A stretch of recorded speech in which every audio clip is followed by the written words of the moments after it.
উদ্যোক্তার জার্নিটা ধরে রাখতে না পারার পেছনে আমি যেহেতু প্রায় 38 লাখ ছেলেমেয়েকে নিয়ে কাজ করেছি, আপনি যদি আমাকে ইম্প্যাক্ট জিজ্ঞেস করেন, I always believe in quality time. So আপনি অনেক সময় দিলেন, তার চেয়ে অল্প সময় দিয়ে কোয়ালিটিফুল। হ্যাঁ, আমি এখনো দেখি যে আমরা গ্রাজুয়েশন করব, তারপর মাস্টার্স করব, তারপরে গিয়ে আমরা একটা চাকরির কিছু চেষ্টা একটা করব। করার চেষ্টা করে। এই অ্যাটিটিউডটা একেবারেই রং।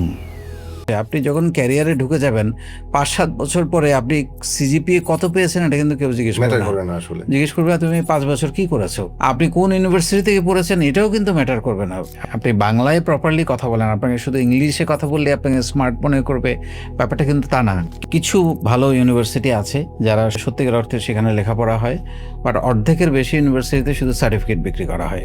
এগুলাকে সবগুলোকেই পলিটেকনিক ইনস্টিটিউট ঘোষণা করা উচিত। তারা 3 বছর 4 বছরের ডিগ্রি দেওয়ার কোনো দরকার নেই। চাকরির ক্ষেত্রে কোনো একটা প্রতিষ্ঠানে যদি কোনো এমপ্লয়ি থাকে যে সে স্কিলড বা টক্সিক, এক্ষেত্রে তার ব্যাপারে কি আসলে সিদ্ধান্ত নেওয়া উচিত বলে আপনার মনে হয়? আপনি নেগেটিভ হয়ে তো লাইফে একটা লাভের কথা কেউ বলতে পারে না যে আমি খুব নেগেটিভ মানুষ, আমার একটা লাভ হচ্ছে। বরং ডাউন হয়ে যাওয়া, একা হয়ে যাওয়া। নেগেটিভ মানুষদের সাথে কেউ মিশতে চায় না। আমরা ইন্টারভিউ বোর্ডে যখন থাকি, আমরা যখন সিভিটা দেখি, আমরা যদি দেখি প্রতি 1 বছর 6 মাস পর পর সে জব চেঞ্জ করেছে, তাকে কিন্তু আমরা জব দিতে চাই না। কারণ হচ্ছে, প্রথম আমার কাছে যেটা পরামর্শ মনে হয় সেটা হচ্ছে আমাদের স্বপ্ন দেখতে হবে। আসসালামু আলাইকুম, আমি আশরাফুল হক। আজকের ক্যারিয়ার পডকাস্টে আপনাদের সবাইকে স্বাগতম। আজকে আমাদের ক্যারিয়ার পডকাস্টে যিনি অতিথি হিসেবে আছেন, তিনি শুধু একজন সফল উদ্যোক্তাই না, তিনি বাংলাদেশের লাখো যুবকের, লাখো তরুণের ইন্সপাইরেশন। তিনি তার প্রতিষ্ঠিত নিজের বলার মতো একটি গল্প ফাউন্ডেশনের মাধ্যমে বাংলাদেশের লাখো তরুণকে উদ্যোক্তা বানিয়েছেন। সবাইকে সঙ্গে নিয়ে স্বাগত জানাচ্ছি ইকবাল জাহিদ ভাইকে। অনেক ধন্যবাদ ভাইয়া, welcome to our podcast. Thank you. কেমন আছেন আপনি? খুব ভালো। আমরা আসলে আপনার পরিচয় অনেকভাবে জানি। আসলে আপনার আসলে অনেক পরিচয় আছে, অনেক কিছু আসলে আপনি করেন। তো নিজের পরিচয়টা ভাইয়া আপনি কিভাবে দিতে চান আসলে? আমার পরিচয়টা হচ্ছে, আমি একজন উদ্যোক্তা, আমি একজন বাবা, আমি একজন পজিটিভ মানুষ। এইটার চাইতে ছাপিয়ে যেটা গেছে, আপনি যেটা দিয়ে শুরু করলেন, সেটা অনেক হচ্ছে ভাবে আসলে আমরা দেখেছি। আমি মানুষের জন্য কাজ করছি, দেশের জন্য কাজ করছি, সবচেয়ে বড় কথা। এবং এটা একটা স্বপ্ন নিয়েই কাজ শুরু করা। আমার ক্যারিয়ারের কোনো একটা পর্যায়ে এসে মনে হলো যে আমি তো নিজের জন্য কিছু একটা করতে পারলাম, তাহলে মানুষের জন্য কি করলাম। আমরা এই দুনিয়াতে আসি, একদিন মরে যাব, কিন্তু কি রেখে গেলাম, কি দাগ রেখে গেলাম, কেন মানুষ আমাকে মনে রাখবে? তার চেয়ে বড় কথা যেটা, সেটা হচ্ছে আমাদের জীবনে যা কিছু অর্জন, একটা মানুষ বই লেখা কেন, একজন রাইটার যখন বই লেখে, তার তার ভেতরের যা কিছু আছে সেটা বইয়ের মাধ্যমে পাঠককে জানায়। সো আমরা যারা উদ্যোক্তা, আমাদের ভেতরে অনেক কথা আছে, অনেক স্বপ্ন আছে, অনেক অভিজ্ঞতা আছে, অনেক স্কিলস আছে, যেগুলো আমরা আসলে ওইভাবে প্রকাশ করতে পারি না নানান কারণে। তো আমার কাছে মনে হলো আমি যা কিছু শিখেছি আমার উদ্যোক্তা জার্নিতে বা জীবন থেকে, সেটা আমি মানুষকে শেখাই। এবং তার আগে আমার মধ্যে একটা ভাবনা আসে যে আমি দেশের জন্য একটা কাজ করব। সবাই চিন্তা করে যে দেশের জন্য কাজ করতে হলে তো রাজনীতি করা লাগে। তা আমার যেহেতু রাজনীতি করার সুযোগ হয় না, যারা রাজনীতি করছেন তাদের প্রতি আমার সম্পূর্ণ শ্রদ্ধা আছে, বাট আমার কেন যেন সুযোগ হয় নাই কখনো। আমি বরাবরই ক্যারিয়ারে ফোকাস ছিলাম, যত সময় পেয়েছি 15, 16, 17 ঘন্টা কাজ করেছি। সো মাথার মধ্যে আর ওইটা আসে নাই। বাট আমি একজন রাজনীতি সচেতন মানুষ, তো আমার মনে হলো দেখি না, রাজনীতি না করেও দেশের জন্য কাজ করা যায় কিনা। এই ভাবনা থেকেই আমি আসলে নিজের বলার মতো একটা গল্প ফাউন্ডেশন শুরু করি। এবং আমার কাছে মনে হয় এই পরিচয়টা দিতে আমি এখন খুব গর্ববোধ করি যে আমি বাংলাদেশের জন্য একটা কাজ করছি। আমি যখন আপনি কিন্তু কোনো পেমেন্ট কার কাছ থেকে নিচ্ছেন না, যতটুকু আমি জানি যে অনেক ট্রেনিং সেশন, অনেক ওয়ার্কশপ আপনি করেই যাচ্ছেন বছরের পর বছর, একদম free of cost. Am I right or wrong? না, ইউ আর রাইট। আমি আসলে যখন এইটা পরিকল্পনা করি আমি করব এই ধরনের একটা কাজ, তখন আমি ভাবলাম যে কি ব্যতিক্রম করা যায়। অনেকেই যে ধরনের কাজ করছে, উদ্যোক্তা সংগঠন করছে বা উদ্যোক্তাদের নিয়ে কাজ করছে, স্কিল ডেভেলপমেন্ট নিয়ে কাজ করছে, তা আমি ভাবলাম যে আমি করব, কিন্তু সেটা তো গতানুগতিক হয়ে যাবে। তা আমি বরাবরই আমার লাইফে যত কাজ করেছি এ পর্যন্ত, আমি গতানুগতিক কোনো কাজ করি নাই। আমি সবাই যা করছে সেটাই করছি, কিন্তু একটু ভিন্নভাবে। ভিন্ন। তো আমি যখন চিন্তা করলাম যে আমি এরকম একটা কাজ শুরু করব, যে আমি ছেলেমেয়েদেরকে শেখাবো, তখন আমি ভাবলাম যে কি ব্যতিক্রম করা যায়। তখন আমি একটা ব্যতিক্রম প্রথমে চুজ করলাম, যে আমি প্রতিদিন শেখাবো, every single day, every single day. Without any break. তো এটা আমি পারবো কিনা আমি জানতাম না, বাট আমি নিজের সাথে একটা কমিটমেন্ট করলাম, দেখি না এটা ব্যতিক্রম কিছু হয় কিনা। আরেকটা জিনিস যখন আমার মাথার মধ্যে বাংলাদেশটা কাজ করে, আমার মধ্যে আমি জানি না কেন, এটা কি কারণে আমার মধ্যে সবসময় একটা ভীষণ রকমের ভালো লাগা কাজ করে। সেটা হচ্ছে আমি বাংলাদেশের একজন নাগরিক, এবং আমি যখনই আমার বহুবার দেশের বাইরে সেটেল হওয়ার সুযোগ ছিল, এখনও আছে, বাট আমাকে কখনো টানে না। মানে বাংলাদেশে অনেক সমস্যা আছে, যানজট, অনিয়ম, এটা সেটা অনেক কিছু আমরা বলতে পারি, অনেক কিছু। বাট তারপরেও এ দেশটা অনেক ভাল লাগে, এ দেশের মানুষগুলোকে অনেক ভালো লাগে। সো যার কারণে আমার মাথার মধ্যে ছিল বাংলাদেশ। বাংলাদেশটা যখন আসে তখন মনে হয় যে নিঃস্বার্থভাবে কিছু করা যায় কিনা। তা আমার যেহেতু আমি একজন সাধারণ মানের উদ্যোক্তা, অত বড় কোনো উদ্যোক্তা নই, এবং আমার চাহিদাও খুবই অল্প। মানে একটা মানুষের ধরেন সচ্ছলভাবে থাকতে বা খেতে কত টাকা আর লাগে। সো এইটুকু অর্জন যেহেতু আছে, আমি ভাবলাম যে এই কাজটা আমি বিনামূল্যে করব, আমি কোনো টাকা নেব না। তো আমি 2018 সালের 1 জানুয়ারি এটা শুরু করি, এবং আমার প্রথম পরিকল্পনা ছিল যে আমি 3 মাস, মানে 90 দিন টানা প্রশিক্ষণ দেব এক একটা ব্যাচে। 90 দিন মানে টানা 90 দিন। তো আমি ওইভাবে শুরু করি, পুরো জিনিসটাই অনলাইনে, এবং মাথার মধ্যে ছিল শুধু ঢাকা না, আমি সারা বাংলাদেশ নিয়ে কাজ করব। এবং আমি শুরুতেই, আমার এখনও মনে আছে, আমি একটা পোস্ট দেই ফেসবুকে, মানে এই যে সোশ্যাল মিডিয়াকে কাজে লাগিয়ে যে কত ভালো ভালো কাজ করা যায়, এটা তার একটা বড় উদাহরণ। আমি একটা পোস্ট দিই যে আমি 64 জেলা থেকে ছেলেমেয়েদেরকে শিখাইতে চাই যারা বেকার। ওকে, যারা তারা বেকার। যারা বেকার তারা আচ্ছা। আমাকে ইমেল করেন, আমি একটা ইমেল অ্যাড্রেস দিয়ে দেই, আমি তাদেরকে শেখাবো, অনলাইনে শেখাবো। তো আমি প্রায় 1000-এর উপরে ইমেল পাই। ও তো রাইট। এই ইমেলগুলো থেকে আমি, ম্যাক্সিমাম ইমেল ছিল ঢাকা থেকে, আচ্ছা। মানে প্রায় 700-800-র মতো ঢাকা থেকেই ছিল। তো এই ইমেলগুলো থেকে আমি বাছাই করে সব জেলা থেকে 2 জন করে নেই, একটা ছেলে ওকে। একটা মেয়ে। আচ্ছা। আর ইন্টারেস্টিং। বাকিগুলো নেই ঢাকা থেকে, সব মিলে 164 জনকে সিলেক্ট করি। এই 164 জনকে নিয়ে 64 জেলা থেকে, সম্ভবত 2-1টা জেলা বাদ ছিল, মোটামুটি প্রায় 62টা জেলা কাভার ছিল। আহ, এটা করে আমি শুরু করি, এবং সবচেয়ে মজার ব্যাপার হচ্ছে আমি নিজের সাথে যে কমিটমেন্টটা করেছিলাম যে আমি টানা করব, আমি প্রথম 90টা দিন শেষ করি তাদের সাথে ট্রেনিংটা, without any break. Without any break, একদম। এর মধ্যে আহ, ছুটি ছিল, অন্যরকম অনেক কিছু ছিল। এর মধ্যে কি ঈদ ছিল, এমন না, হয়েছিল? প্রথমটাতে ঈদ ছিল না। তো এটা করার পরে আমি, আমার কাছে মানে অনেক প্রেশার আসলো যে আমরা আরও অনেক মানুষ শিখতে চাই। তো তখন আমি জানতাম না যে আমি দ্বিতীয় ব্যাচ, তৃতীয় ব্যাচ এরকম করে করব কিনা। কারণ আমি ভাবলাম যে আমি এই 64 জনকে নিয়েই কাজ করব, তাদেরকেই গ্রুমিং করব, এরকম একটা ভাবনা ছিল।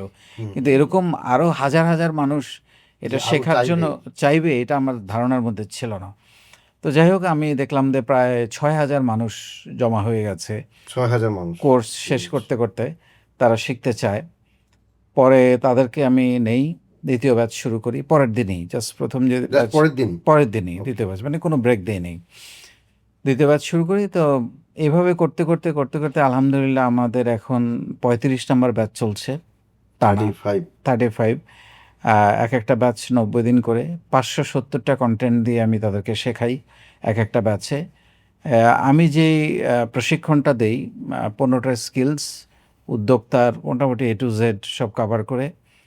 আম, এইটা, এই ট্রেনিংটার বাজার মূল্য কমপক্ষে 2 লক্ষ টাকা, ও মাই গড। যেটা আমি ফ্রিতে ফ্রি অফ তাদেরকে কস্ট দিচ্ছি। দিচ্ছেন।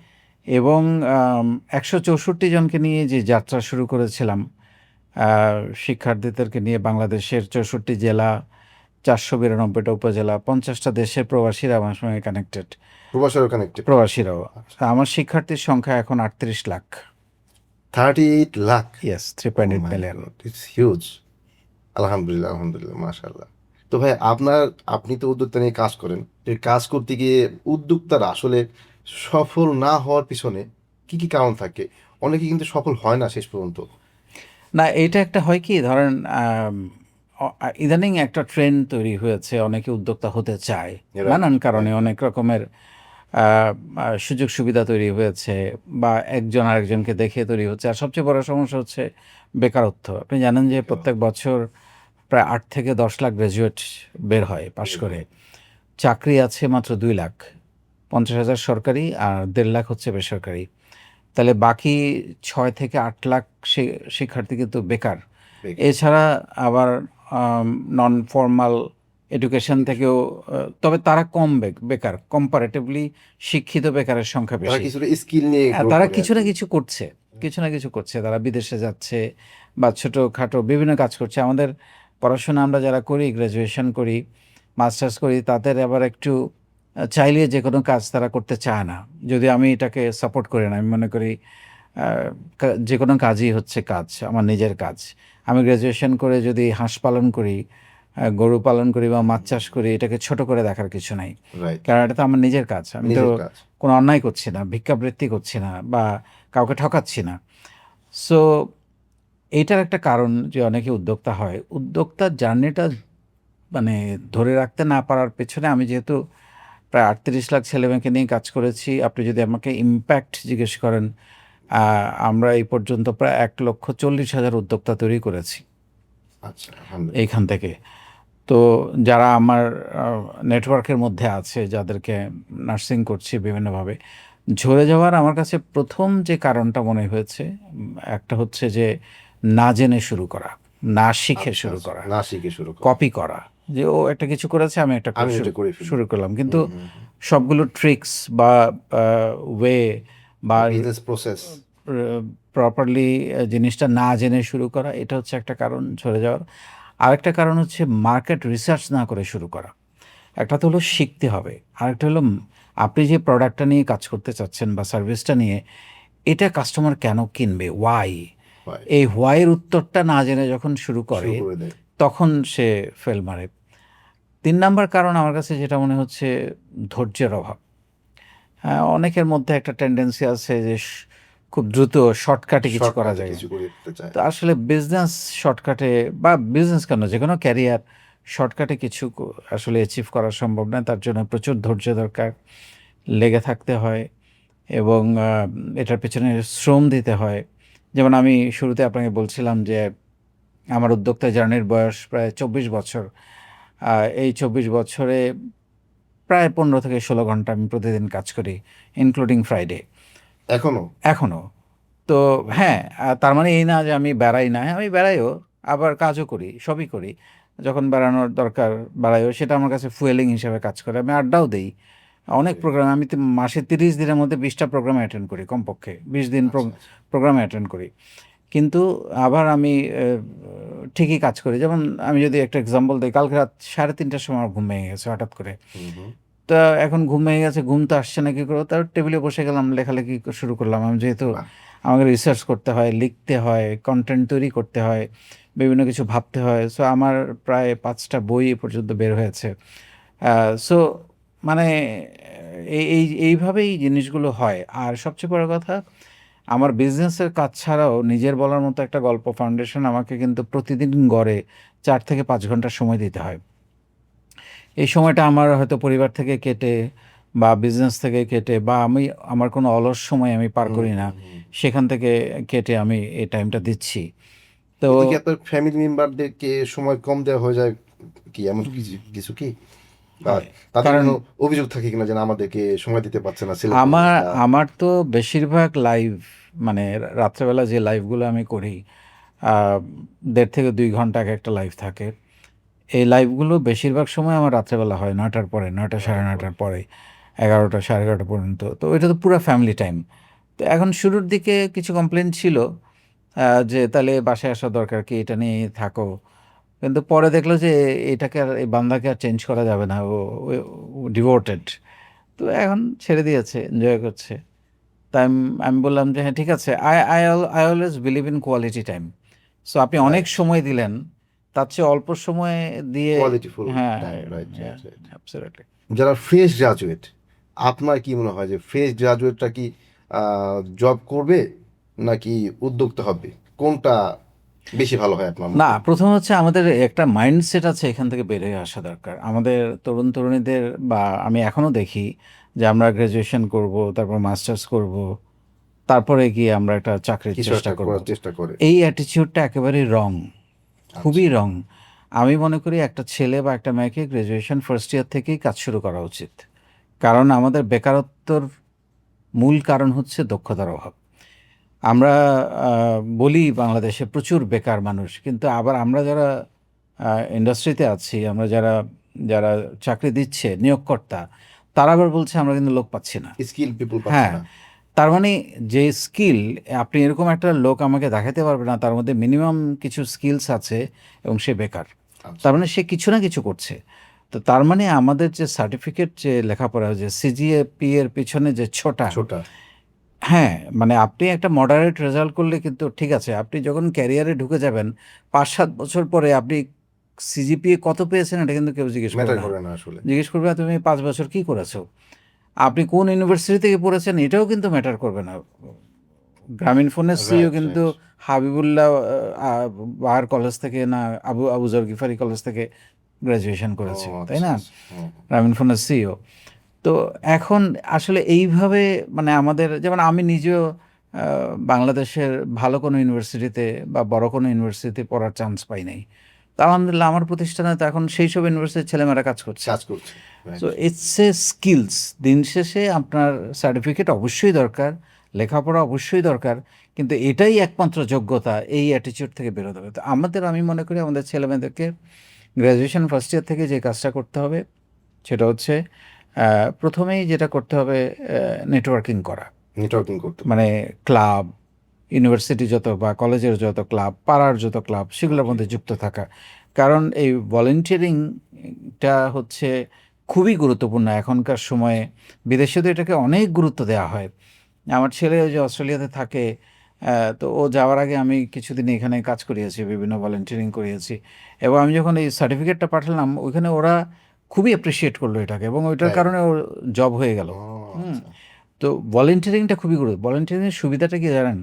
আপনি যখন ভলেন্টিয়ারিং করতে গিয়ে এমন সব মানুষদের সঙ্গে যারা অতিথি থাকে প্রোগ্রামে, এদের সঙ্গে তো আপনি ডিরেক্ট ইন্টার করার সুযোগ পাচ্ছেন, হ্যাঁ, ইন্টারেকশন হচ্ছে। পরিচিত হওয়ার সুযোগ পাচ্ছেন। রাইট। এবং আপনি যখন ওদের কাছে স্টুডেন্ট লাইফে যাবেন, ওরা আপনাকে যেই এক্সেসটা দিবে, আপনি চাকরির জন্য গেলে সেই এক্সেসটা দিবে না। দিবে না, দিবে না। তাহলে এই যে সম্পর্কটা তৈরি হলে ওরা যখন দেখবে আপনার ডেডিকেশন, আপনার স্কিলস, আপনার সব কিছু যখন দেখবে, তার মধ্যে কিন্তু আপনার প্রতি একটা গ্রহণযোগ্যতা তৈরি হবে। ওই হয়তো ডাকবে, আচ্ছা তুমি এসে আমার এখানে জয়েন করো। এরকম অনেক রাইট, ঘটনা রাইট। ঘটেছে আমাদের দেখা।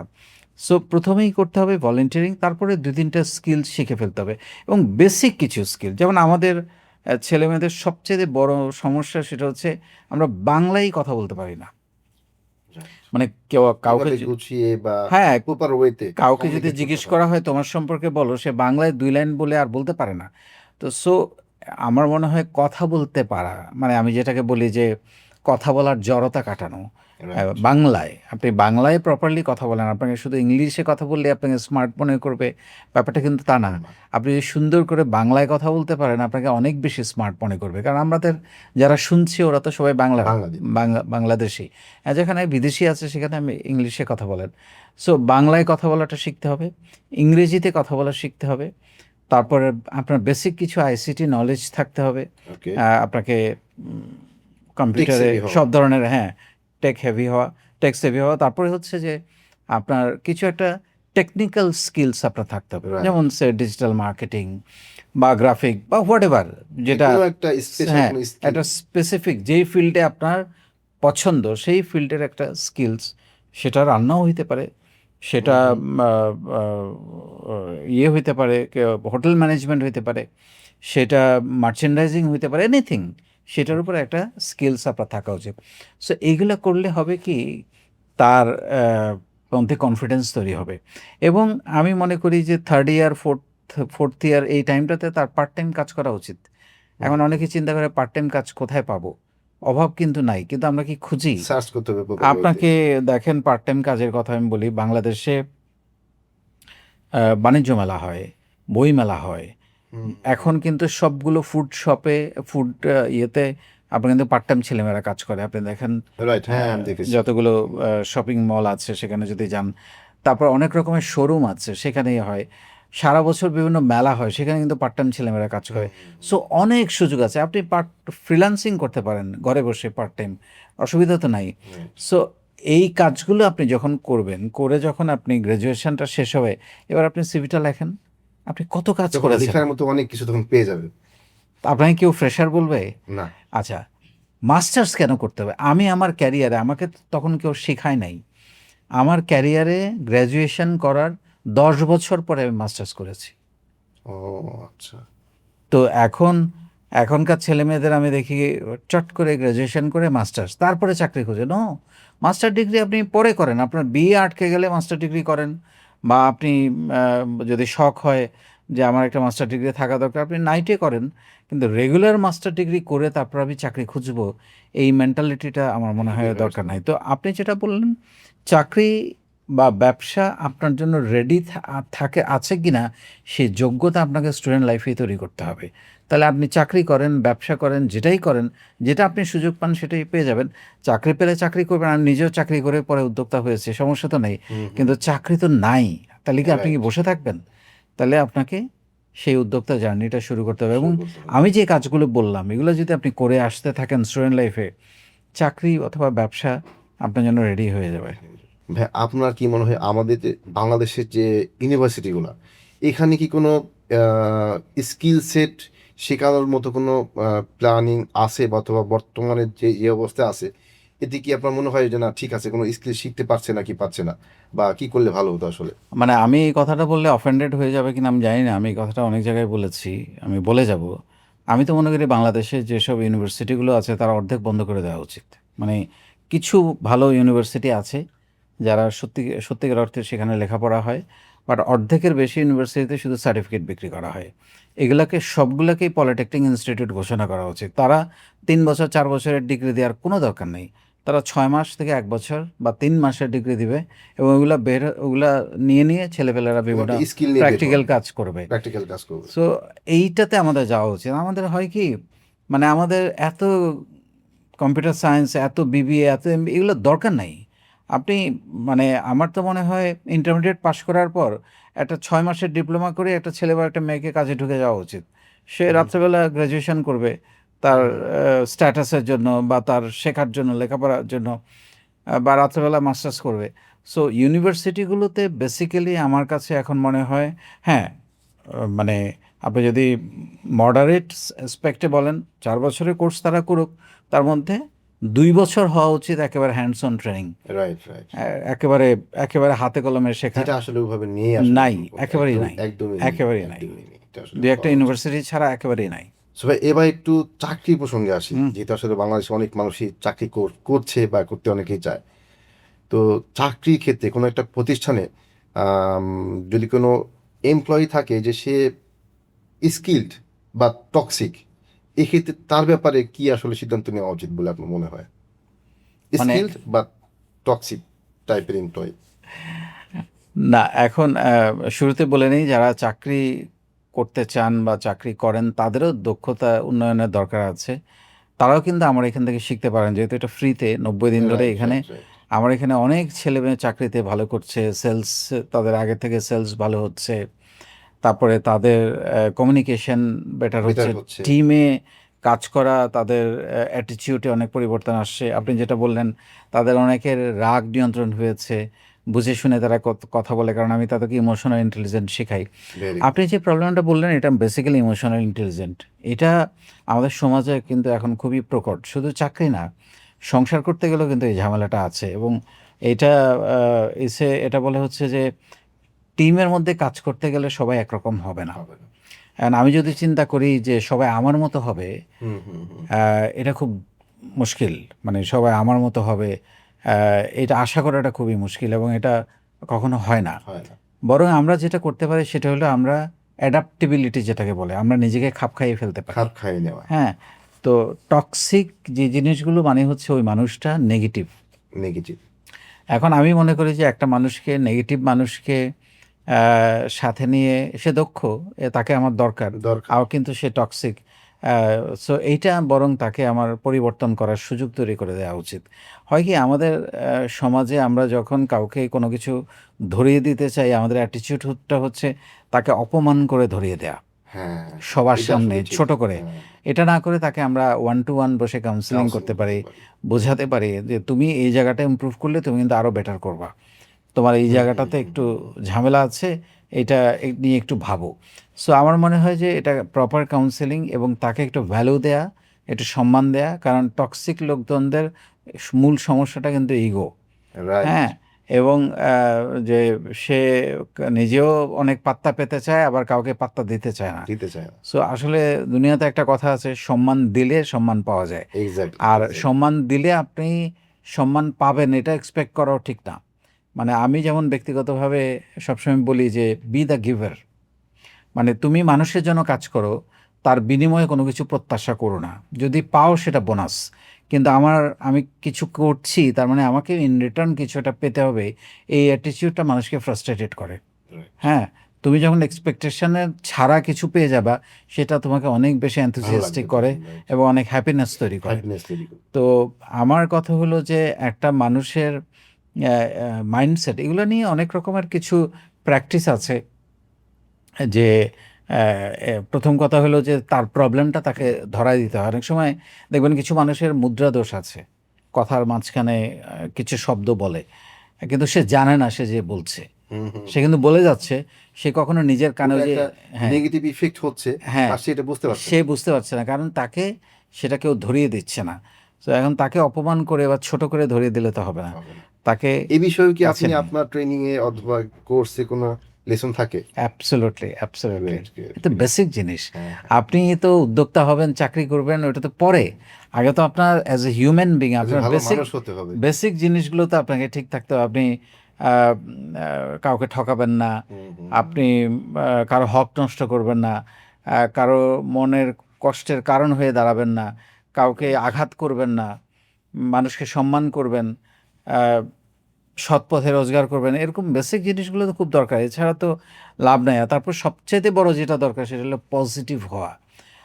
আপনি নেগেটিভ হয়ে তো লাইফে মানে একটা লাভের কথা কেউ বলতে পারে না যে আমি খুব নেগেটিভ মানুষ, আমার একটা লাভ হচ্ছে, বরং ডাউন হয়ে যাওয়া, একা হয়ে যাওয়া। নেগেটিভ মানুষদের সাথে কেউ মিশতে চায় না, বাট আপনি যদি পজিটিভ থাকেন, আপনার লাভের মাইন্ডসেট থাকে, কোনো শেষ মানে অসীম লাভ।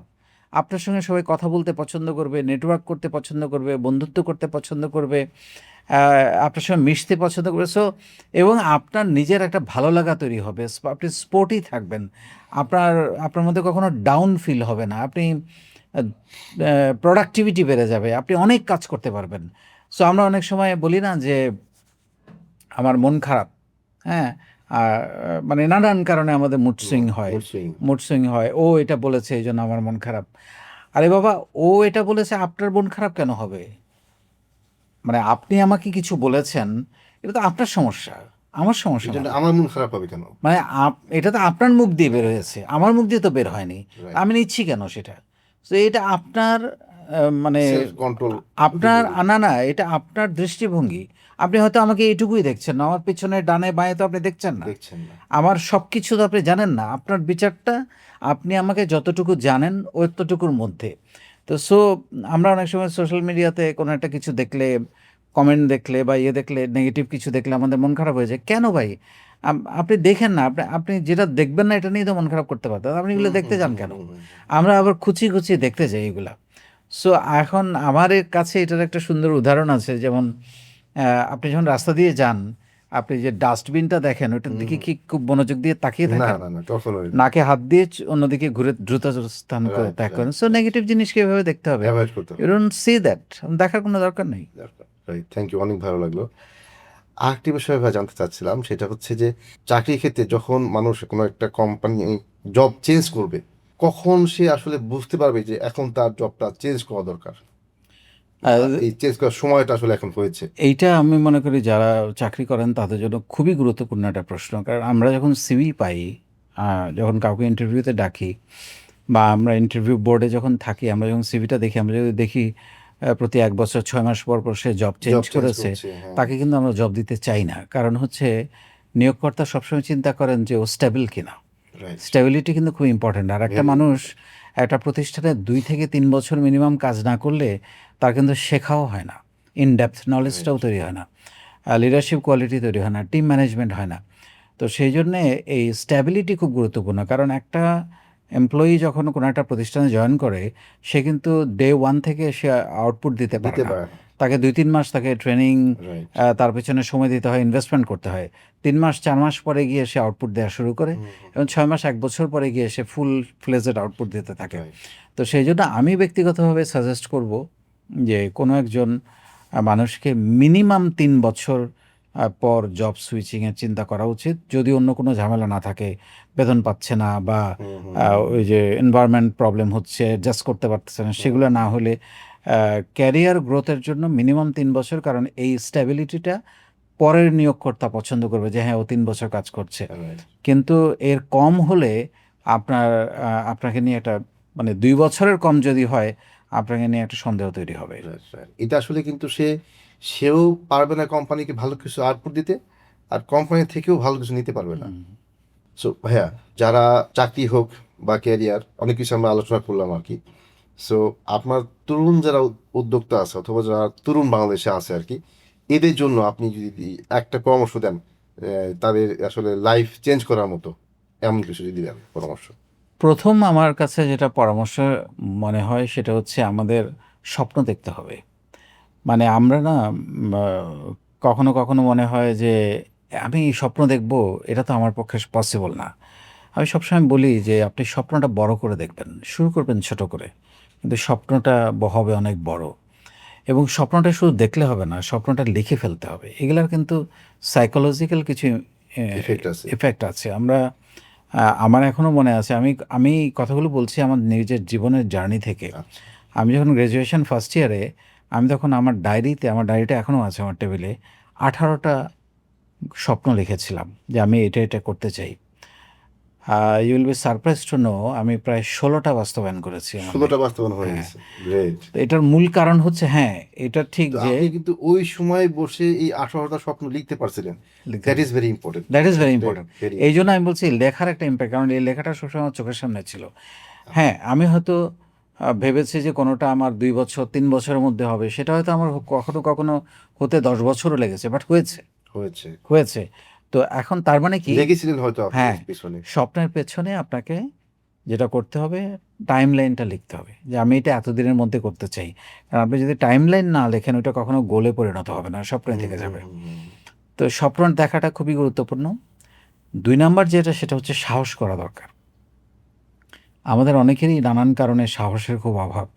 এখন আপনি আমাকে প্রশ্ন করতে পারেন সাহস আসে কোথা থেকে? সাহস আসে লেখাপড়া থেকে, যেটা আমরা করছি। সাহস আসে প্রশিক্ষণ থেকে, যেটা আমি শেখাচ্ছি Right, নিজের বলার right, মতো right. একটা গল্পে, বা বাইরে আপনি বিভিন্ন বিষয়ে প্রশিক্ষণ নিতে পারেন। সাহস আসে মেলামেশা থেকে, এটা খুবই গুরুত্বপূর্ণ। কনফিডেন্স থেকে। আপনি কাদের সাথে মেলামেশা করেন, আপনি সার্কেল। প্রতিদিন কাদের সাথে ওঠা বসা করেন, এইটা আপনাকে সেদিকে নিয়ে যাবে। আপনি যদি পজিটিভ মানুষদের সাথে মেলামেশা করেন, যারা স্বপ্ন দেখে, স্বপ্নবাজ, যারা ক্যারিয়ারিস্টিক, যারা স্কিলড, এইসব লোকদের সাথে মেলামেশা করেন, তাহলে আপনি তাদের মতো হবেন। আর আপনি যদি হতাশ, নেগেটিভ বা নেশা করে বা খারাপ মানুষ, এদের সাথে মেলামেশা করেন, আপনি তাদের মতোই তাদের হবেন। মতো হবে। আমি একটা জিনিস অনেক চিন্তা করে দেখেছি, একটা মানুষ নেশা করে কেন, মাদক নেয় কেন, আপনি যদি চিন্তা করেন, সে কিন্তু মাদক নিত না। তার মানে সে এমন এক বন্ধু বা এমন একজন প্রতিবেশী বা এমন একজনের সাথে তার পরিচয় হয়েছে যে মাদক নেয়। মাদক নেয়। ওই লোকটার সাথে পরিচয় না হলে সে কিন্তু কোনোদিন মাদক নিত না। সে তাকে প্রলোভন দেখে যায় না, এটা খুব চিল লাগে, আর একটু তো নিলে কিছুই হয় না, ইনফ্লুয়েন্স হ্যাঁ, করে আসলে। একটু মানে দেখবে যে খুব ঘোরের মধ্যে থাকবি, মানে একটা তাকে নানান রকম মার্কেটিং টাইপের করে নিয়ে যায়। তারপরে সেখানে গিয়ে দেখে আরও 5 জন 7 জন 10 জন আছে, ওইটা তার সার্কেল হয়ে যায়। তারপরে তার মানে তার আচ্ছা। সব শেষ। হুম, হুম। তার মানে আপনি আসলে যাদের সাথে মেলামেশা করেন, আপনি যদি উদ্যোক্তা হইতে চান, আপনি 6 মাস থেকে 1 বছর 10 জন উদ্যোক্তার সাথে মেলামেশা করেন, 11 নম্বর উদ্যোক্তা আপনি হবেন। সো এইটা খুবই গুরুত্বপূর্ণ। আমরা আসলে বেসিক জিনিসটা অনেক সময় জানি না এবং এইগুলো আপনাকে সাহস তৈরি করবে। আরে ও তো পারছে, তাহলে আমি কেন আমি পারব? করতে পারবো। হ্যাঁ, আর সাহস আসে হচ্ছে অবজারভেশন থেকে। ওকে।